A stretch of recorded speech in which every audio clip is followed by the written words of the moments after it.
Hey everybody, welcome back to your favorite secret underground tricycle basement lair underground tricycle land resort. Anyway, I got a lot of good feedback from my most recent video about the future of the direction that we're headed. So I got this idea to go backwards in time.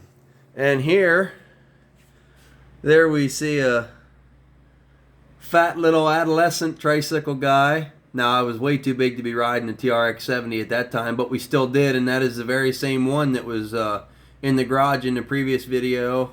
Well, one of the previous videos, maybe. I'm not sure if I put it back up. But it was definitely in the video Preston was just here and did for this old trike. And speaking of this old trike, get over there and subscribe. Do it now.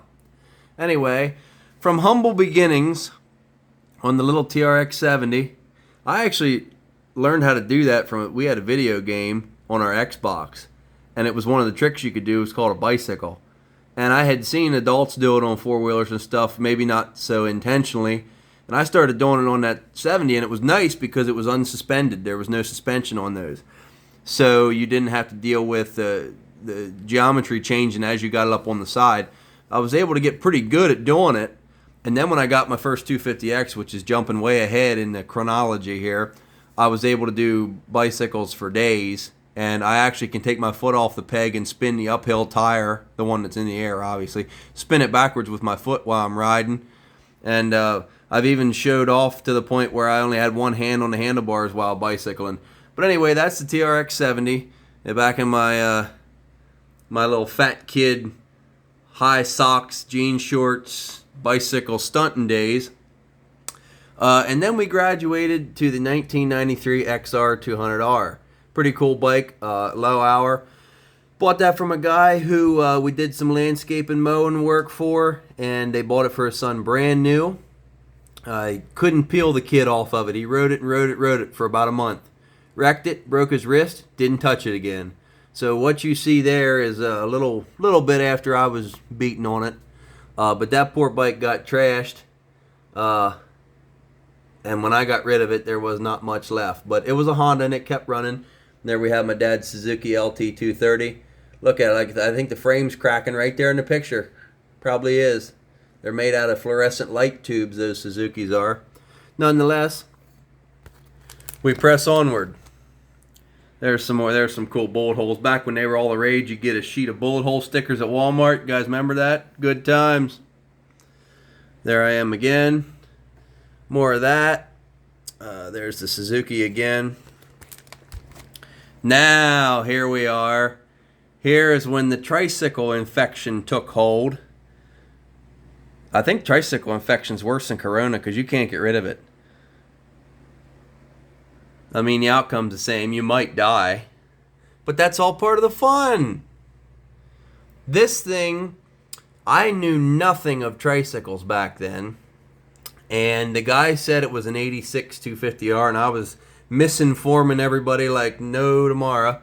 Clearly, you can see the black engine, the round slide 85 carb. I remember that because of the way the choke was. It had the flat little piece of metal for the choke. It didn't have the knob. Top triple clamp is silver. I've learned all this stuff since, but look at that 200X Pro Vector on the front. I cannot believe I had that tire on a rider. I'm so mad at myself. But what was really cool was LRD non-adjustable pipe. It's hard to see. There's the metal tag there. You can just see it tack welded to the pipe. Non-adjustable LRD, but it had a Meyer headlight shell on it.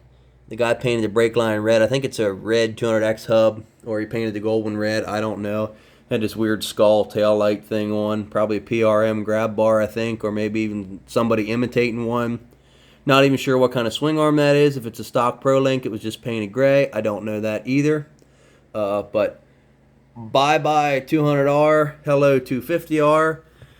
It had that, like I said, LRD pipe, and that tag, there must not have been chrome behind it because there was always rust dripping down the pipe. Water would get up in there and whatnot, and you can see the kicker's tied up because the return spring broke and the kicker would fall down and just grind and grind and grind. So I had to pop start it with the FMF silencer, the old non-serviceable kind that was TIG welded to shut at the end.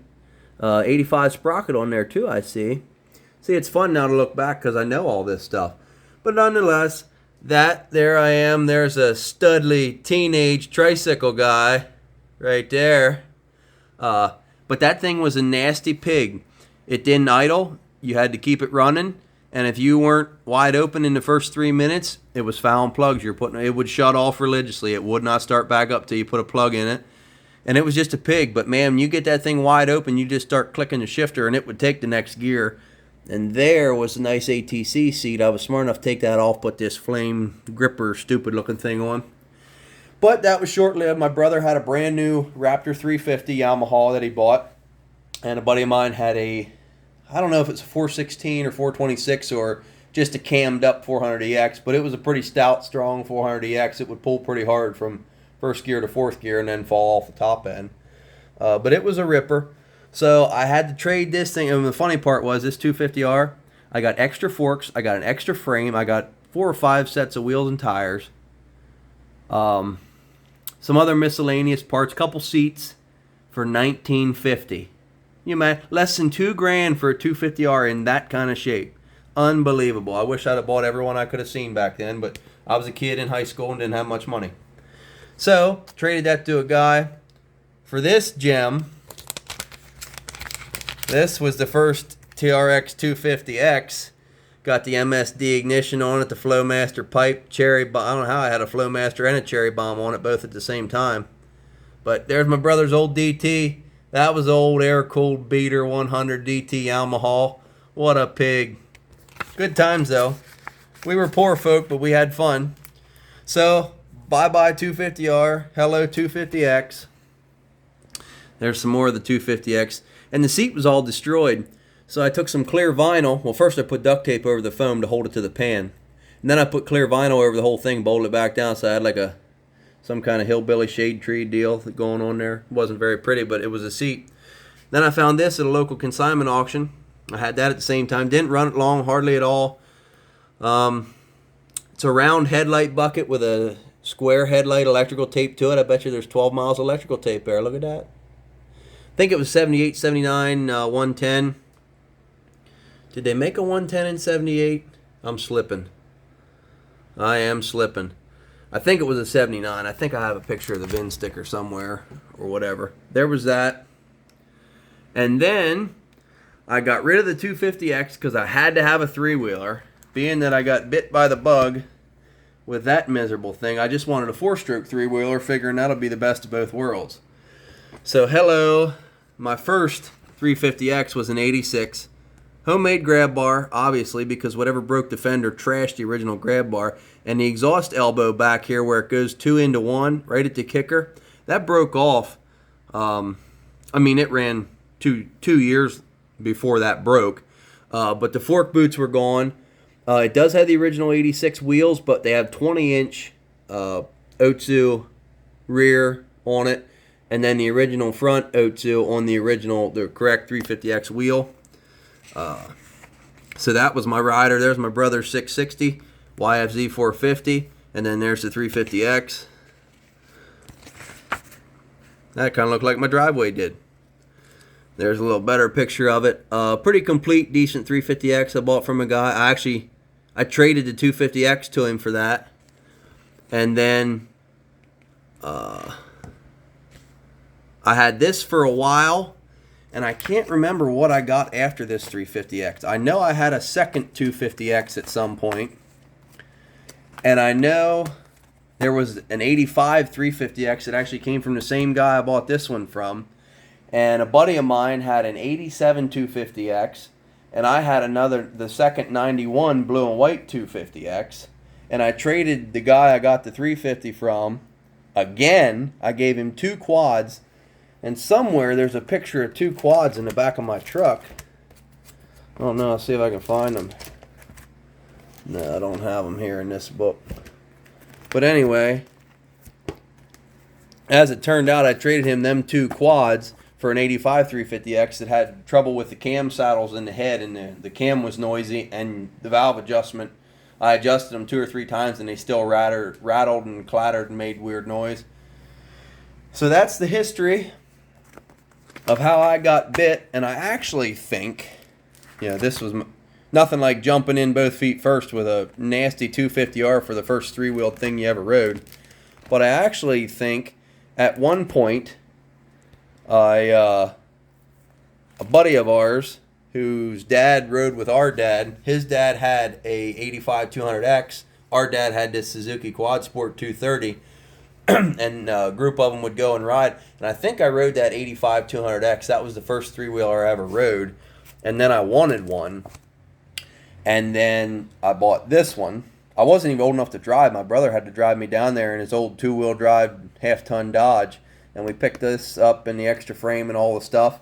And then the whole series of events ensued after that. So technically, I didn't start collecting until 2014-ish, but I had three-wheelers prior to that. I don't know what year these pictures were from. Maybe my mom wrote on the back of them. Hey, look at that. 12/6/08. So 08 was the first three-wheeler I ever had. And I don't think I had that more than a year. But I loved it, but I couldn't deal with the two-stroke. You were either pulling the clutch in and screaming the daylights out of it, or you were fouling a plug. You couldn't ride in any kind of trail. But that thing was just an explosion. And once I got rid of that and went through all the 350Xs, then I found the 200S. Well, let me back up. I found a 250SX sitting outside of a guy's shed. And I was like, I better stop and talk to that dude. So I did. And he said, oh, yeah, it runs great. The kids had it out in the wintertime. And, I mean, it was ragged out. Fenders busted up, seat junk, tires flat. I mean, just absolute trash. And he went to kick it over, and the motor was locked up. Here, they pulled the airbox apart, and it got rain in it, and the motor got tight. I bought it for like $75 or $25, real cheap, and sold it for like $200 or $150 or something. And that's when I realized there was money in these, so I started looking for them more and more to buy and sell to fund the habit. So the little bit of profit I'd make here and there was paying for the addiction, basically. And as it turned out, I did quite a bit of that. And then fast forward to when I was 16, we worked with a guy. We went to church with a guy who happened to be a local district magistrate where we lived. And he needed a piano moved, and he had a 200S. I wish I had pictures of the 200S. I don't think I do. There's some old snowmobiling pictures. How about that? Look at that deep snow. That was a good time. We had a good track war in the yard that time. But anyway, we went to help move this piano for this guy, and he had this 84 200S. I said, what are you doing with that? And he said, well, my daughter rides it, but she don't come around very much. I think at that time she was probably mid-30s and moved on, married, whatever, living out of state or whatever. So he sold it to me, and that went in the back of the garage. Actually, this garage here, with a sheet over it. And it sat back there for a year or two, or three.